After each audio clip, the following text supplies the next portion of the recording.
Number three. So I kind of want to address this video to, I guess I would say, uh,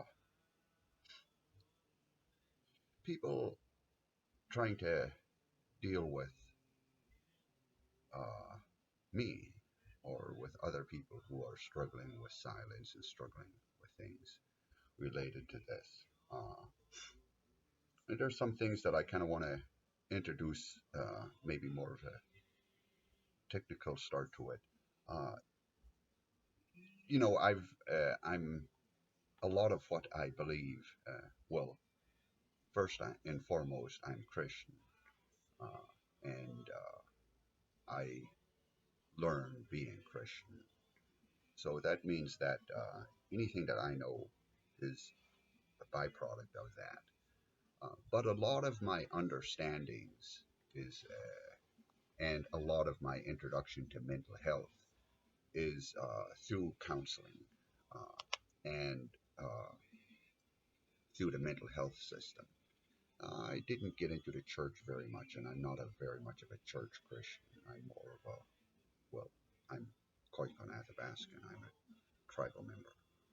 I approach Jesus and the Bible as such, and I could get into that some. But so one of the things that I seen in mental health is the tendency to treat the outcomes of sexual abuse, depression, alcoholism, drug use, any kind of addictions, maladaptive behaviors, we call it, promiscuity, uh, living out your childhood education of how to be silent about people who are raping you, living that out and living out the complex set of ideas and rules and beliefs that have to be in place uh, to allow a human being to be severely abused by people that they love and depend on and keep loving them and depending on them. It's complicated. So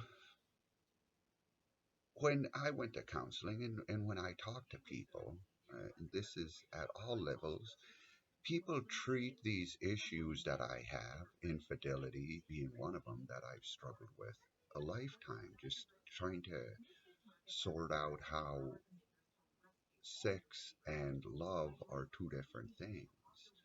Uh, is I try to live through these things and learn from it. One of the things that people always told me is that, like, I need to fix myself, that I need to somehow or another, I don't know, figure this out.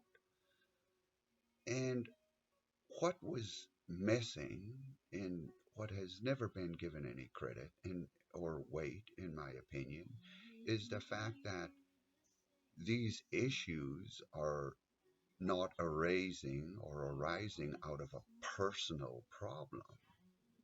It's not arising out of a personal situation. If I'm living with trauma uh, and I've been sexually abused by my family members, and my family is not letting me talk about it, and I'm dealing with, let's say, run of the mill, everyday, ordinary alcoholism, with depression, with early onset suicidal ideation. That's clinical talk. Uh, People look at that and say, well, Ray has a personal problem, but I don't actually have a personal problem because the problem I'm having is rooted in a relational abuse, that I was abused in a relationship, that my problem is not just that I was abused, but that I was abused by people I depend on and that I love and that formulated my base childhood memories, and they're my family. and that I cannot ever talk to them about who or what I am. I could never be honest with them. And that's a lot of my problem. If we look at life, we say, what do people struggle with? I struggle with a sense of isolation, and I always have.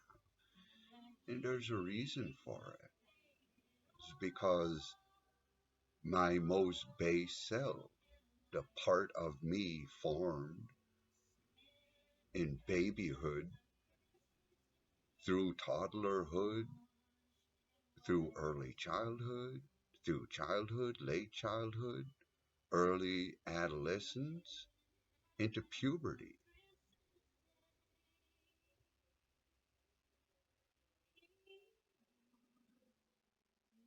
Those are all. I lost my. I lost my place. I do that. I when I talk too deep about this stuff, I have a hard time following it. I guess I get caught up in the memories of it, and it kind of causes me to forget what the heck I was talking about. I could go down a rabbit hole. I'm trying to say that these memories are a part of me, and it formed me, and my family formed me. And I'm isolated because the people closest to me do not know me. And they can't know me if they never talk about what happened to me. I could never be known if everybody denied that what happened to me actually happened to me. And if I wake up in the morning and my mind is on Albert Vin or the long, long, long conversation, the laughing and the drinking and the joking and the teasing that went on while my mom and my dad drank the bottle of whiskey. Last one was Albert Vin while I laid on the floor listening to them talk about me. There I go getting lost again. If I think about that, that's on my mind, and my brother walks in, I have to hide that immediately and smile. How you doing, bro? And I have to put that face on because if he sees me crying or he sees that I have been crying, what am I going to say? What is he going to say? They all knew what happened. They were all there and they all seen it. They all participated in a lot of things I struggle with. And they definitely tell me I can't talk about it. So if I struggled with isolation, it's because I was truly isolated, deeply isolated, deeply alone. And that starts the second that we're convinced that we are not allowed to talk about what happened to us. It starts when we're little tiny kids. That's why my story is so sad, because throughout my story, as I always talk about being alone, walking on the lakes, running over mountains, sitting in Victor's cabin, hunting minto flats, traveling on my snow machine. I would say that for me, being alone was the only place that I could ever truly be myself. I could never truly be myself in front of anyone, not in my family.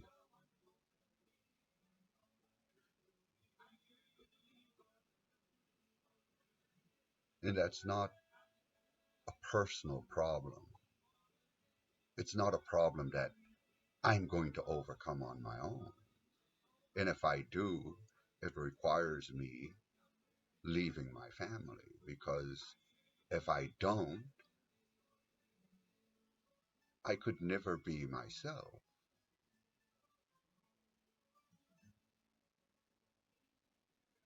It's not cheap when you force your family members to not speak. It's not cheap for them. And if you do that to me, you could not truly help me with the things that I truly care about.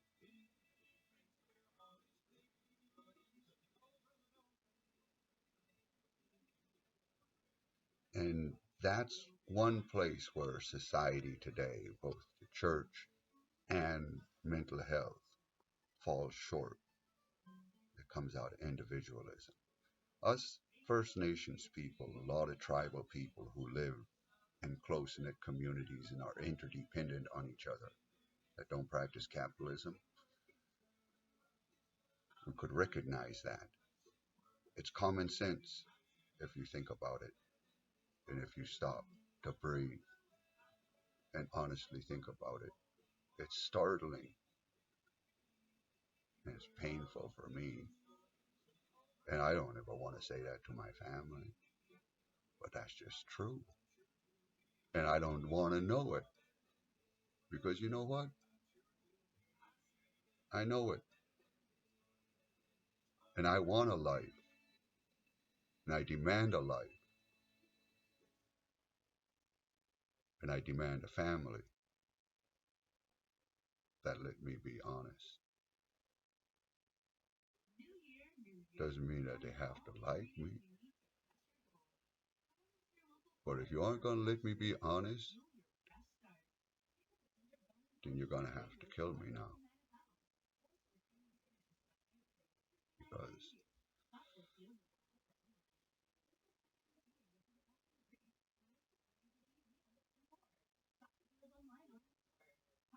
God said man is not meant to be alone. He meant it.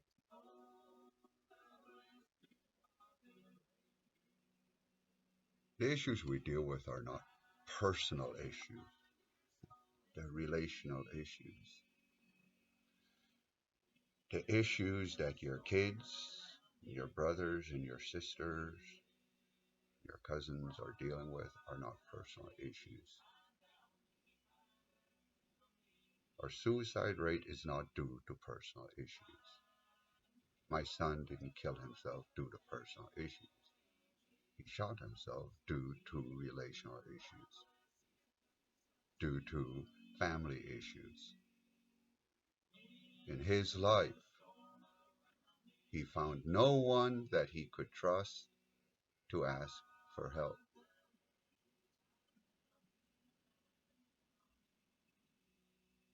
We could make excuses for that. We could deny it.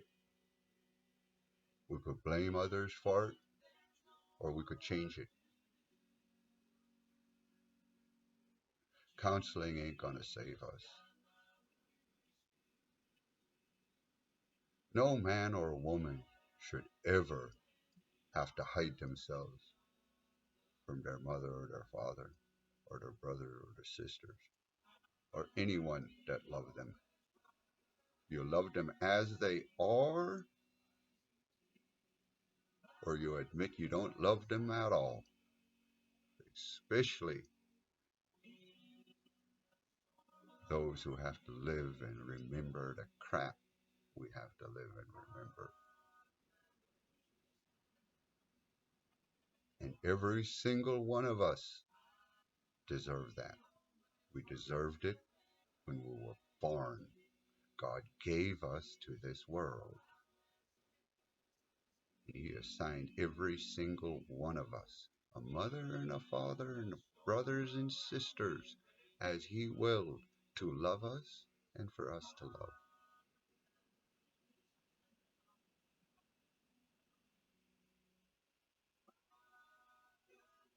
That ain't that much to ask in this world to be allowed to be ourselves. Certainly ain't too much for me to ask from those who love me to love me as I am.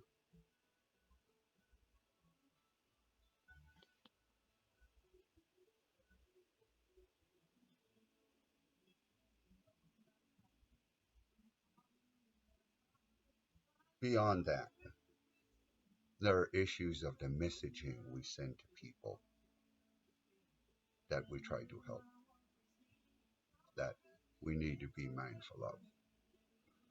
For example, I've heard from many people that it's important to talk about this and it's important to confront this.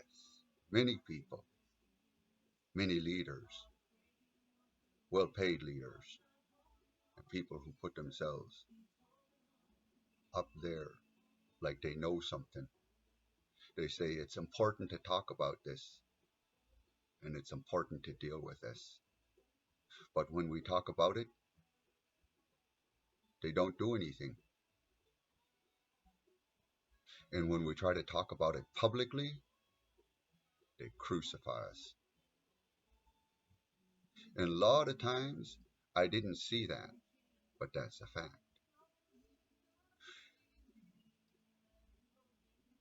When kids tell on their abusers, those kids are almost always shunned. A part of telling on your abuser is exposing yourself to judgment.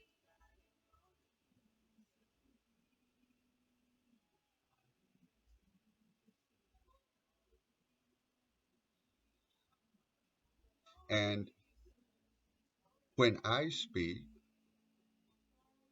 and people tell me to shut up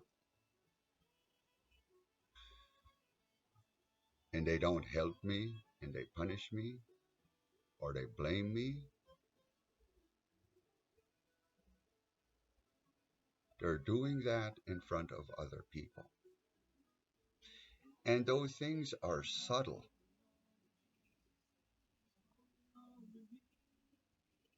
And if you don't push hard like I do, people will treat you good as long as you don't say anything. And that's something that we need to challenge. People who say it's okay to talk need to ask themselves, what are you going to do when people do talk? How are you going to help them?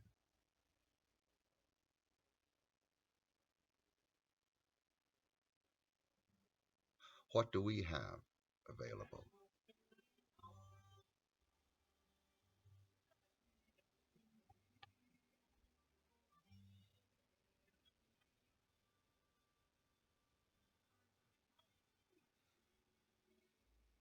We need to stop telling each other that we're okay.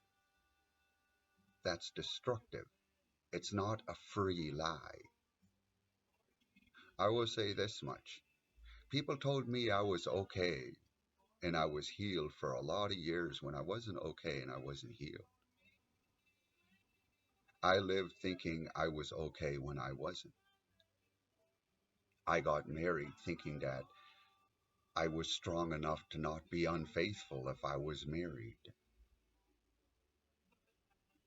I thought I was okay, but I wasn't. And yes, I had to take responsibility for the choices I made. I made a choice every time. I had access to God 24/7. There was counselors around.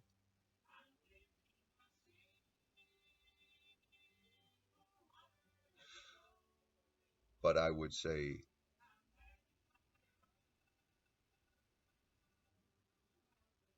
I wasn't okay.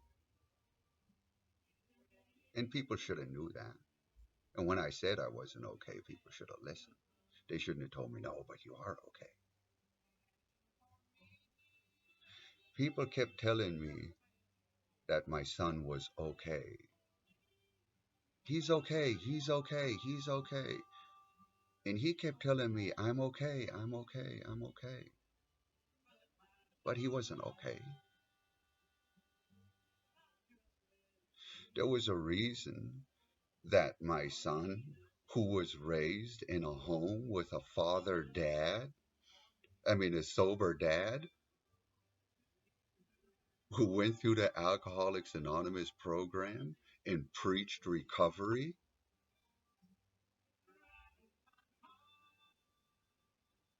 if there was ever a man raised to know to stay the hell away from alcohol, it was my son, Darren.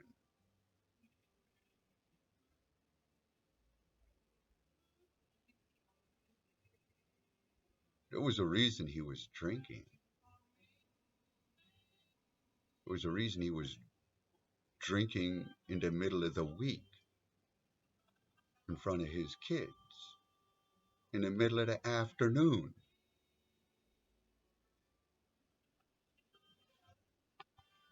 Maybe you thought that was normal. I didn't. But everybody kept telling him he's okay, he's okay, he's okay.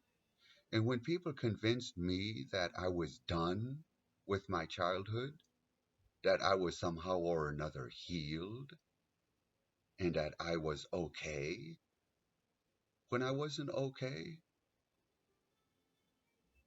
it felt like I was making excuses.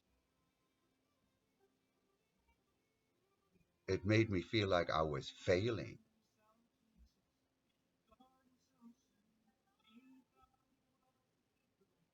When the world convinced me that somehow or another I'm going to poof myself into a situation where I was not a sexually abused human being and that I would be able to love my family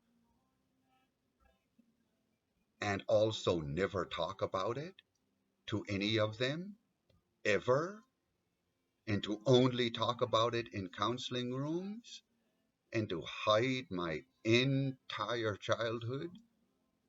When people convinced me I was going to get there someday and that was what being healed meant, that my seasons of happiness was proof positive that I was now okay and that I had overcome my childhood,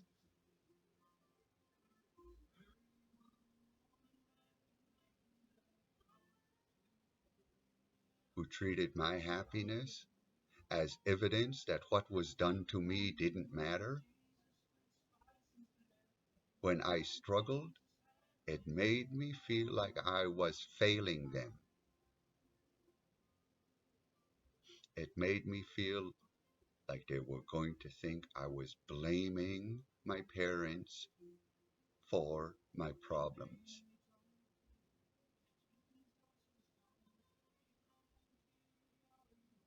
It made it that much harder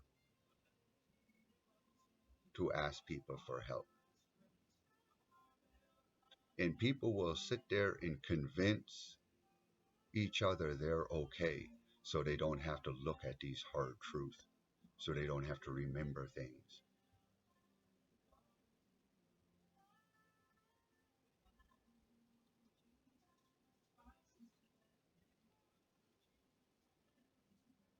That was one of the hardest things that I had to accept about myself, and it was one of the last things I accepted about myself.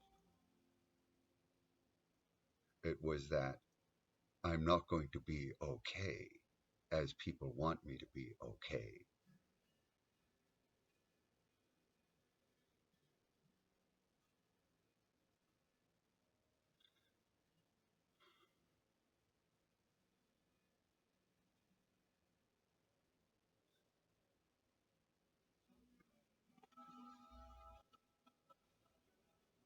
You know, I'm okay, as I would say, I'm okay, and that's okay like this.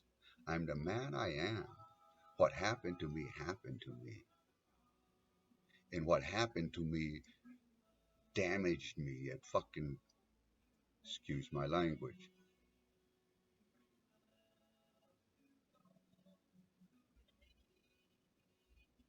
it changed me. Whatever I was supposed to be before people started to molest me and beat me and force me to lie about it and enjoy it or pretend I enjoy it so much that I don't know the difference anymore. When people started doing that kind of crap to me, whatever I was supposed to be before that happened to me,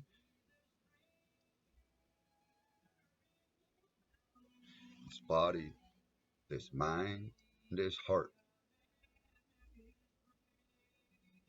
I don't get to change that.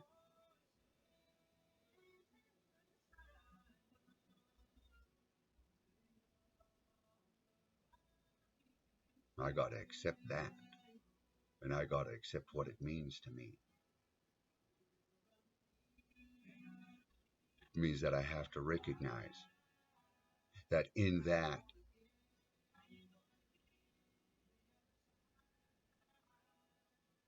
the man that I am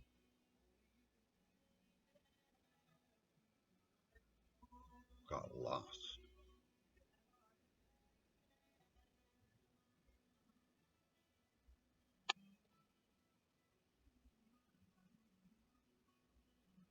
And I got things I got to deal with.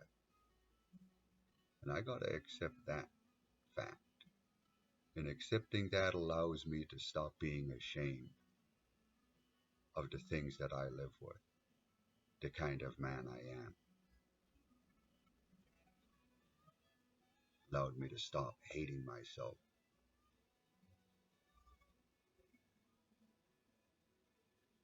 We keep telling people you're okay because you talked about it. The truth is, I think until I could speak openly and honestly about how I became the man I am today and what drove me to this,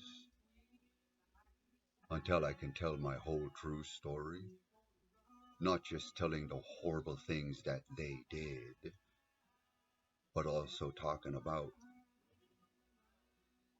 why I learned so much about love.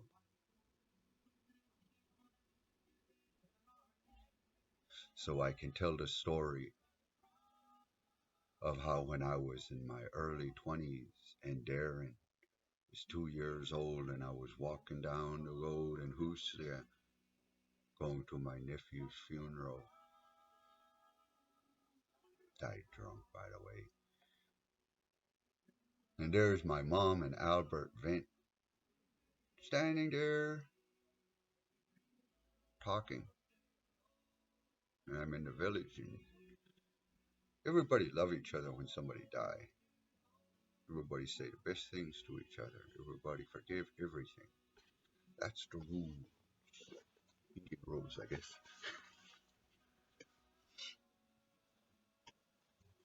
And I walk up, I, I see Albert and I see Mom, and you'd better damn well better believe I was always bothered by that. But I would never walk away from my mom, never shame her that way. I never turn my back on her like that. So I gotta go walk by. Well, it's funeral time, so everybody gotta give each other hugs. So I give her a hug, and it's kind of nice to get a hug from your mom. But it's complicated, especially when she's standing there with Albert Grant. And she says, say hi to your Uncle Albert. Shake his hand.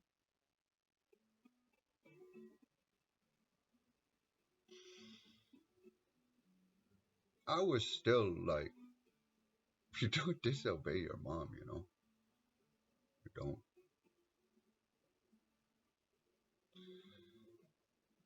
And so I shook his hand and she says, "Oh, yeah, and this is his son. Introduce your son to him." And Albert reached down to shake Darren's hand. Out of my chest. "Don't touch my fucking son," I said. Just like that, you know.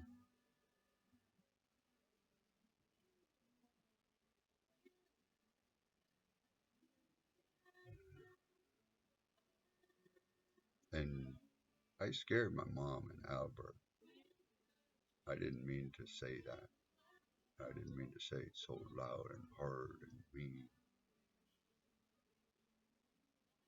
But when it pops out of your chest, it come out the way it's gonna come out.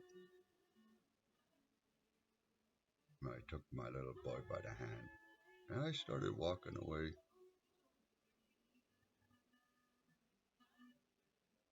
And I was kind of happy about that, you know. Felt good I said something. I was surprised I did. I was just kind of halfway thinking about it, like I was surprised and not stunned, but I didn't expect it. You know how that could be when you do something you don't expect to do. And it was like I seen the Bible above me, just a picture in my mind. And it said, "Love thine enemy." And I said, "God, how am I going to love myself and Albert and Mom and Darren? How am I going to love them all?"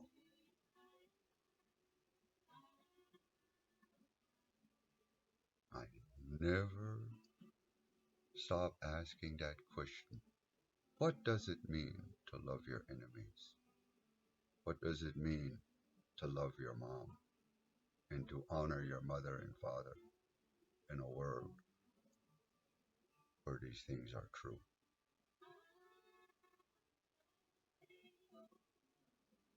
Accepting what happened to me and accepting myself as I am and starting to learn how to demand to be loved as I love others, as I strive to love others, as I battle to love others. I start to understand things more. I start to see how people telling me that I'm okay all the time is a lie, and how it traps me in my silence. How people who really loved me and believed in me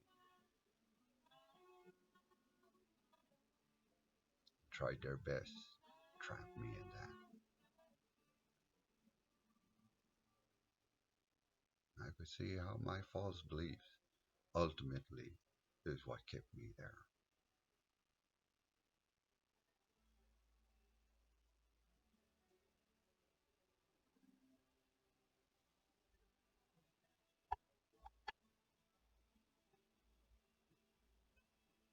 Maybe that's all I got to say to people on that topic.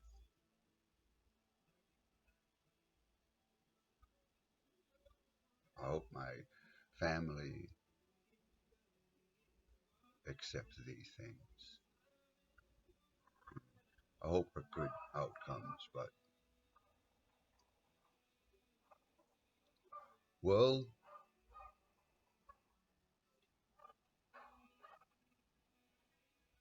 as I said, I guess I demand to be accepted as I am.